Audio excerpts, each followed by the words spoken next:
Raptor. It's a Raptor. Would you like to know where the nut is that I've been looking for? It's right there on the other side of the bolt.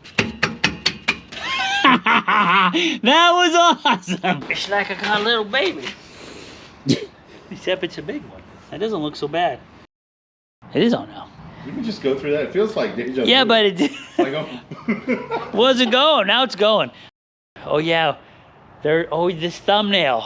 The thumbnail, Joel. Always with the thumbnail. Welcome back to the Project Raptor. The scene of the Raptor. Sometimes we call it the scene of the Craptor. Depends on how it's doing. But today, I'm not even mad at the Raptor because we're changing out these shocks right here on the back. See those babies? Those big old beautiful things? It costs about $1 million a piece, although they're normally they can be up over $700 at the dealership. We found them from a wholesaler. We got them for $360 something a piece. I mean, it was incredible. So we've already changed out the front ones, which is why I'm not mad about the back ones, because see those babies back there? Aren't those pretty? And see this right here? Just a little tip, that, if you can see if I get the camera right, you can change the purchase point of this. So it comes on this lower ring right here, which gives the truck its slant. The middle one makes it nice and level. And Dr. Torque and I have decided we're never changing those again, because those springs are terrible to work with. But they go out about, we've seen varying reports, but somewhere around 100,000 miles. And this is at 150 now. And now we're gonna do the back. The back should be way easier. Look, there's no springs. There's 2 bolts. There's one up here. And there's one down there with the ratchet gun already on. But before we start going crazy with the wrenching, there's something important we need to do. And that is take a little brush and get in there and clean the threads off. And then we'll probably, I think, spray it with something. Yeah, you want to get the gunk off of the threads so you don't try to force that into the nut as you're attempting to take it off and get everything all jammed up and or stripped or seized. Yeah, because if you just spray it, you're just kind of gumming up all the crap. I'll see if I can show you. I bet you there's going to be a whole bunch of dust that comes up on this one. Can you see that? Junk, rust, whatnot. So we're going to do that. I'll go clean all of them before we start, and then I'll probably spray all of them after it's clean, and then we'll take them apart. But this is gonna be cool. These shocks are at least neat. And we got the new ones right over there. So, let's get to work. Let's get to work. No, I'm doing all the work today. Nope, I'm along for the ride. Along for the ride. Raptor. Hey everybody, I'm Uncle Jake. He knows what's up. Work on the Craptor. Not even a Craptor. Install some ridiculously expensive shocks. That's all true. There is one thing we should talk about while I'm getting ready to spray the peanut butter and jelly on here. It's what it says. Peanut butter and jelly. And that is, should you rebuild these? It's certainly an option, and I actually looked into it. The problem was the rebuild cost was about, if I didn't do it myself, which I'm not going to do this, was about $500 and almost $600, and they were over a month out. So that's still less expensive than buying normal price shocks at maybe $700, but since I got these at $360 something, it doesn't make a whole lot of sense. Plus I can sell these when they're done, and somebody else can rebuild them. Yeah, well, you bought brand new ones for the front, you know, whenever that was, a year or 2 years ago, however long ago it was. Last year. Was it just yeah, last year? We got that video too. We'll post a link in the end if you are looking to rebuild the fronts or take them off. We learned a bunch on that one. Well, just, you know, we thought about even looking at rebuilding them ourselves, which I think we could do everything except for having the pressurized nitrogen. There's also just, again, they're new. I don't have to worry about that. And so they're all new on this truck. And so that's the route I chose. You could choose whatever route you'd like. Just make sure you do it with peanut butter and jelly. Let's spray some of these in here. And this stuff, holy smokes, a little dab will do. You do not need much. This might look a little different to you. It's because I stole the top from my WD-40. Just a little bit. See that? It just goes everywhere. It's all you need. We're gonna do that with the rest of the bolts, and then we'll start taking it apart. Hooray. Yay, woo! Protect your hearing. What? See? Otherwise you can't hear smart alecky comments. Like from our friends Dr. Torque here. And that's these guys right here. I would highly recommend these. These are Impact Sports.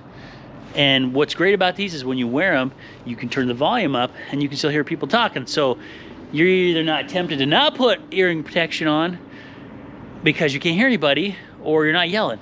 They're really, really awesome. This is the least expensive, best pair I found. I could probably find a link for that too because they're awesome. Highly recommend it.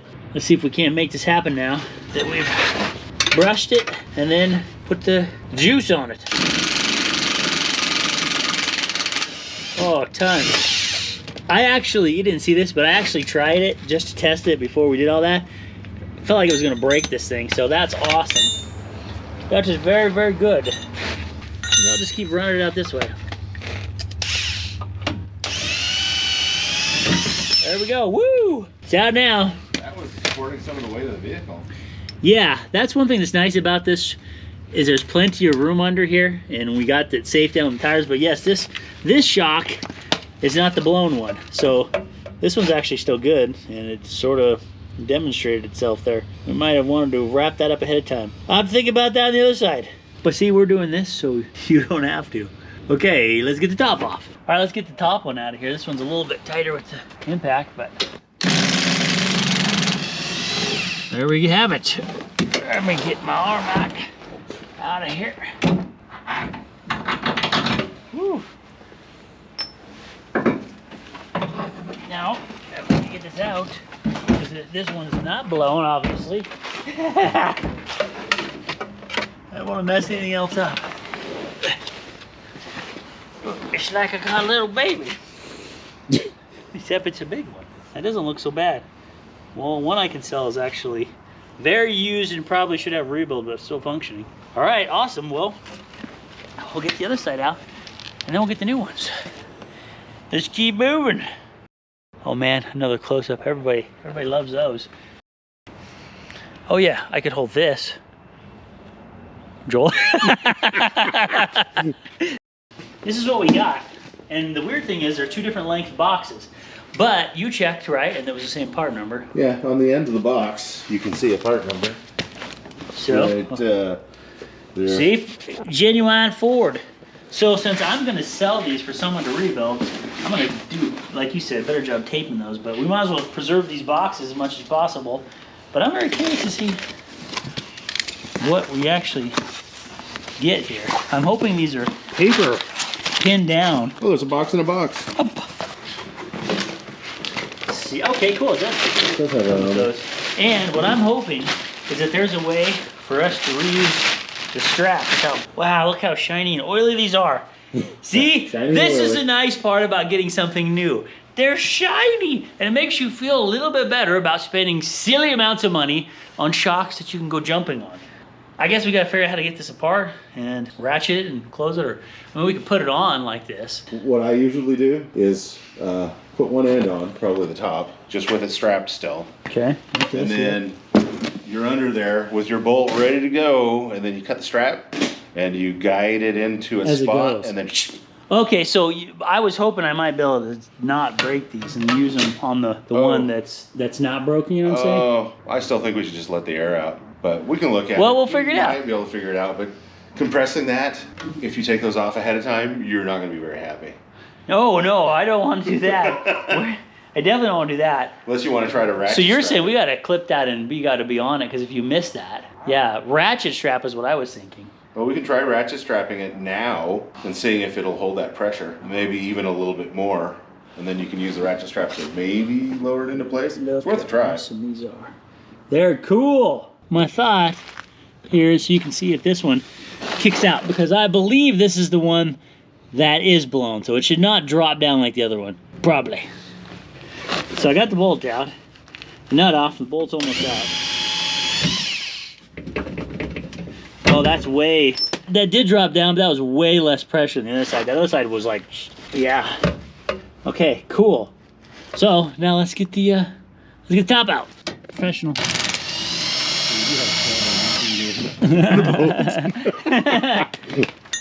Now this time I'm gonna just go underneath and get that out, because that was way easier. This one is actually harder because of its angle. Ow! There we go. Everything's fine. I want to try to keep this as nice as I can. That one does look like it's leaking a little bit right there. And the other side did not do that, so I think this is the blown one. We'll notate that. Not that way. Nope. So it still has some pressure. Yeah, some pressure, but okay, we'll clean that up. Look how nice that is. Good. You should buy it. No good. You should buy. If you need one for rebuild, I would suggest rebuilding them both, although one seems to be working. So, okay, let's keep this rolling. Now it's time to put the shock back in. You know what I'm saying? We want that probably. Hopefully this is not a pain in the butt. Almost everything is measured by how crappy that front was. We really do measure stuff that way. And we don't want to scratch these up. These are way too pretty, way too expensive. That's not gonna fit that way. No, you went over the axle. I went under the other side, but I went over that side. Let's see if you can you grab that top? These shocks here were compressed somewhat here to the same length as the other shocks. Unless these are fully extended. Are these fully extended? There's a possibility. Well, it's the same length as the other one was fully extended. So we're gonna have to maybe compress that more. Unless they showed up fully extended, they just put something on there, just a tiny.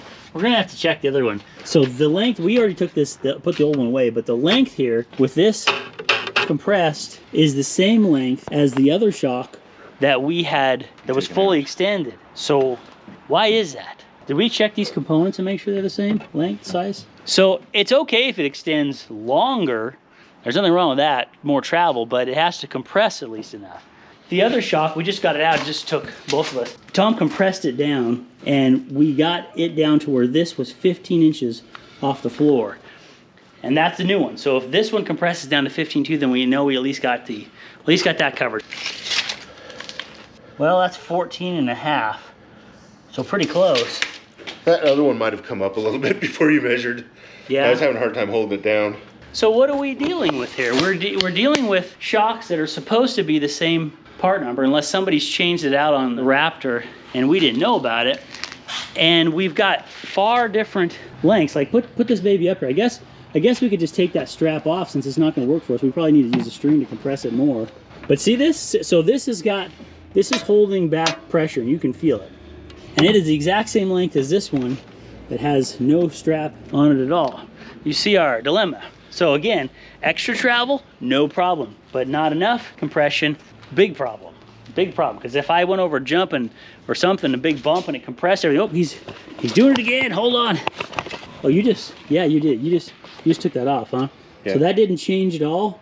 So that's all it was just barely holding this in so it didn't overextend. Well, that's good to know. I mean, that's a positive result. It's better that it's the same and not something weird that we have to hope is right. But now we got to compress it, I guess, with some other way or something. So what we're going to try to do, we've measured underneath. We need 22.5 inches. That's the exact length between bolts, top bolt, bottom bolt.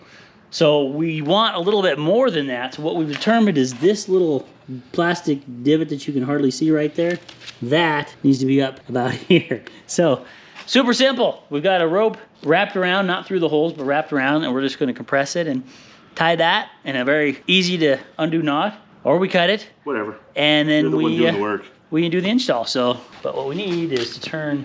Can you turn? Oh no, you do whatever comfortable, man. Well, we need to make sure this is this way as far as we can. Yep, gotcha. So I'd start with just that. Yep. And then you can finish the square knot. Okay. Oh man, so much pressure. Okay, you got it. I think that's about the last thing I get. I think it's got a pull knot. You think? Okay, yeah, I do. So that's. Let's still stretching. Stop stretching. Stop stretching. And a half. 22.5. 22.5. I want to go 22. So that could be half very inch to close. spare. Yes, but it's perfect. We planned that. Yeah, we know what we're doing. We know we're doing. We're fearless intermediates. It's Dr. Torque and Uncle Jake. What did you expect? Get you to get under the. Yeah, you hand that to me. You hand me the baby bomb. The bomb. Now it is a bomb. We've got it up in there now. Bolt in the top. This is a little twisted. It's not lined up with this, so I gotta turn it like this slightly, and then get the rope cut. I can probably flip the rope off the top if that's easier. Is it? How close are you? Okay, there we go. Holy smokes, are we close? Let me know when you want me to do it. Oh, Come on now. Oh, this is gonna be so close. Let me show you this. See how close this is? You can almost get this started right there. So what I've got to do is the second he pulls that rope, I got to get this bolt through there lined up. But it's not so simple as that. Remember, this thing can go is back and forth. It's not just the lengthwise. So let me make sure I've got this lined up as much as possible here. If I were to sit on the tailgate, would that help compress the suspension a little bit? Try it, try it. I mean, why not? We're that close. We're like a quarter inch maybe. Oh, that's too far. Go back up a little bit. Go back up just a tad. That was awesome. You just need a friend to help sometimes to sit down there. Yeah! I'll give myself a hand. I'll give us a hand. Woo! Woo! Those are more proper. Yeah, and I hope I did that right. The bolt was on this outside. Yeah, it was. I did that right. Took it off. I even got it on there right. I can't believe that worked. Wow, that was really awesome. I'm glad you were here to witness that. Let's not record the other side just in case. No, nope, we'll stop with the win. Would you like to know where the nut is that I've been looking for? Let me show you. It's right there on the other side of the bolt. You were probably saying that the whole time. Uncle Jake, you already put it on. Well. It was on already? Yeah, I already started. Wow. I was so, I think, excited and nervous that it was going to pop off or something, then I put it on. Hey, I'm better than I thought. Plug your ears.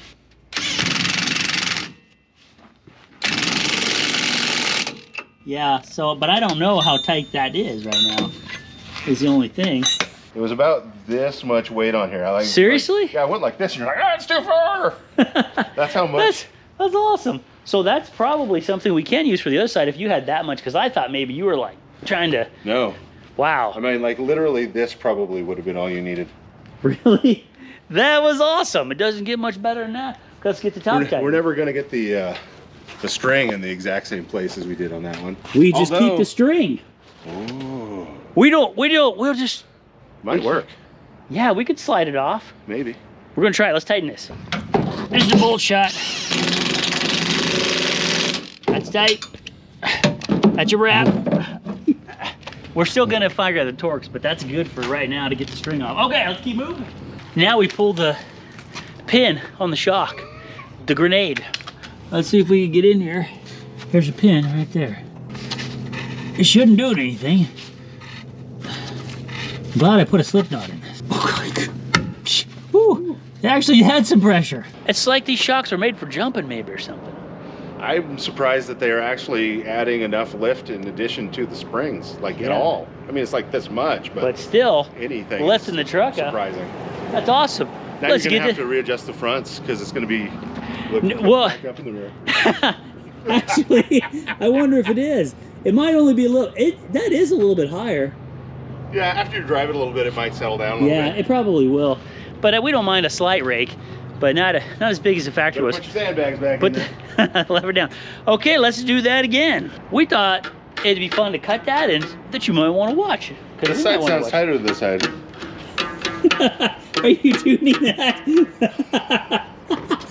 It sounds like you're tuning it. All right, you ready for this? This should be a minor explosion. And...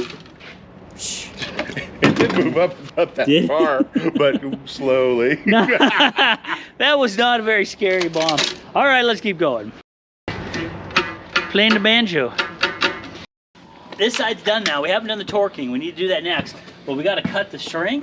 And this one was under more pressure, so we're curious if we can see a lift on this side. So let's find out. I have sheared a lot of siding with this. Right. There we go. That's better. I don't have to worry about cutting it. All right, ready? Sure. That did go up. I mean, that's... Oh, wait. It's not even all the way clipped. There's even more. Did you see that? Awesome. Now we got to get the torquing done on this side, which we looked up at 66. And this will be interesting because the ratchet was really going to impact. You know what I'm saying? The impact, the ratchet impact was really going to town. So let's find out if... This side, I think you were impacting a little harder, but... Oh, it's still, I got room to go. Okay. If I can press this down. Oh, a lot. Wow. That is a good example but why it's important to use these. Because you don't really know. I thought that was almost going to be over tight. And it wasn't at all. Let's find out if the bottom was the same way. I bet it is. I just bet you. Oh yeah, a bunch. Awesome. Well, that is it. Look how shiny and new they are that you can't see. But if you could see it, you could see some of it. That part's cool. Pretty neat, huh?